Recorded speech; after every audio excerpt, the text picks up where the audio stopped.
ज्यांच्याकडून त्यांनी उमेदवारी घेतली त्यांच्याकडे उमेदवार नव्हते म्हणून यांनी त्यांना आयात करून उमेदवारी दिली असा त्यांचा अर्थ. मुलाचा संसदेत त्यांनी लोकांचं प्रतिनिधी म्हणून काम केले आणि नुसत्या बारामती लोकसभा मतदारसंघातच नाही तर देशातल्या अनेक प्रश्नांवर त्या बोलतात. अमोल कोल्हे डॉक्टर जे आहेत त्यांनी अनेक प्रश्नांवर देशात सरकारची कानउघडणी केलेली आहे. असे प्रभावी वक्ते ज्यावेळी लोकसभेत जातात चांगलं खासदार होऊन त्यावेळी त्यांना विरोध करण्याचा प्रयत्न हा होणं स्वाभाविक आहे, आम्ही समजू शकतो. पण लोकांचा प्रतिसाद या दोघांच्याही कामाला प्रचंड आहे. खडकवासलामध्ये अजित पवार आज म्हटले की मी पालकमंत्री आहे या जिल्ह्याचा, माझ्या बायकोला मतदान करा.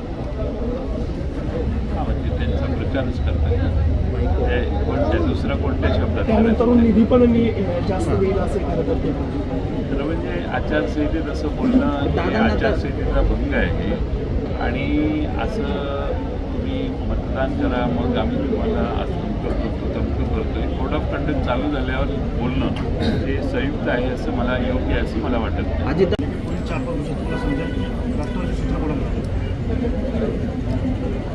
कुठल्या राष्ट्रवादी सूत्र कोणाच्या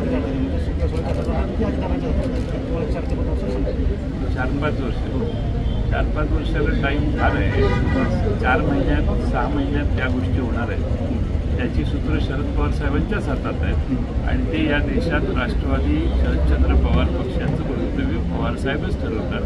माणसांचा विश्वास संपादन केला आणि महाराष्ट्रात आज जो महाराष्ट्र दिसतोय तो त्यांचेही त्यात प्रामुख्याने कष्ट आणि दिशा देण्याचं काम त्यांनी केलं. त्यातनं आमच्यातनं काही लोक बाजूला गेली तरी शरद पवार साहेबांनी आपल्या ध्येयाशी आणि आपल्या विचारांशी कधीही प्रतारणा केली नाही. ते कायम त्यांच्या विचारावर ठाम राहिले.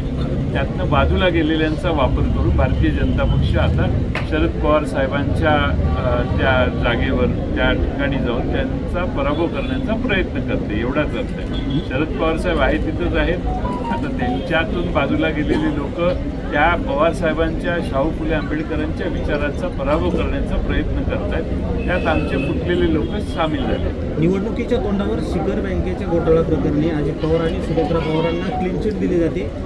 निवडणुकीच्या तोंडावर ह्या गोष्टी का घडतात याचा विचार तुम्ही सगळ्यांनी केला पाहिजे. आपल्याला हे विचाराला खाद्य दिलेलं आहे भारतीय जनता पक्षाने. राष्ट्रवादी शरद पवार गटाला नक्की निवडणुका घेरण्याचा प्रयत्न करत आहे. कारण तुतारी चिन्ह खरं तर अनेक उमेदवारांना दिलेलं पाहायला मिळतं. कारण ते चिन्ह राष्ट्रवादीचे जिथे उमेदवार आहेत तिथेच तुतारी वाजवणारा पुरुष तुतारी वाजवणारा माणूस हे चिन्ह आमचं आहे. बाकी ट्रम्पेट वगैरे आहे त्याचा आकार वेगळा आहे. त्याच्या बाबतीत काही फार अंतर आहे त्याच्यात. देवेंद्र फडणवीसांनी आज शरद पवारांचे जुने व्हिडिओ काढून खरं तर शरद पवारांना टार्गेट केलं. पेट्रोल डिझेल वाढीच्या संदर्भात शरद पवारांचे जुने व्हिडिओ काढून त्यांना टार्गेट केलं. टीका केली. शरद पवारांचे जर पेट्रोल डिझेलच्या दरवाढीवरचे जुने व्हिडिओ जर का दाखवले महाराष्ट्रात एकंदरीत त्यांच्यावरती पवारांवरती टीका केली की त्या व्हिडिओमध्ये असं दाखवण्यात आले की पहिल्यांदा जेव्हा शरद पवार सत्तेत होते त्यावेळेस त्यांनी पेट्रोल डिझेल वाढीवरती एकंदरीत डिझेल वाढ कशामुळे होती काय एकंदरीत सांगताना महागाई त्यावरून त्यांनी आता व्हिडिओ बाहेर काढून पवारांवरती टीका केली. 5 वर्षापूर्वी 8 आणे रुपया जरी वाढलं पेट्रोल तरी देखील लोकांच्यात नाराजी व्हायची आणि त्याचं स्पष्टीकरण त्यावेळी का झालं, काय संकट आहे, कशामुळे आहे, कदाचित त्यांनी स्पष्टीकरण त्यावेळी दिलं असेल. हे राज्यकर्ते 60 रुपयाचं पेट्रोल 105 रुपये झालं तरी ह्याच्यावर बोलत नाही. त्यांना बोलायला तोंड नाही. या देशात सगळ्यात मोठी फसवणूक या देशातल्या ग्राहकांची पेट्रोल डिझेल गॅसच्या दरवाढीनं झाली. याचं स्पष्टीकरण काय? देवेंद्र फडणवीसांनी जुने व्हिडिओ काढण्यापेक्षा आत्ता त्यांनी सांगावं की काय या देशातल्या जनतेला 105 रुपयाचं पेट्रोल तुम्ही विकताय, 98 रुपयाचं डिझेल विकताय, 1200 रुपयाचा गॅस विकताय, याचा खुलासा करा. आता 20 वर्षापूर्वी काय झालं आणि 15 वर्षापूर्वी काय झालं हे सांगून त्यांचे जुने व्हिडिओ आमच्याकडेही आहेत. त्या महिला मंत्री केंद्रीय होत्या त्यांनी स्मृती इराणी यांनी केलेली आंदोलनं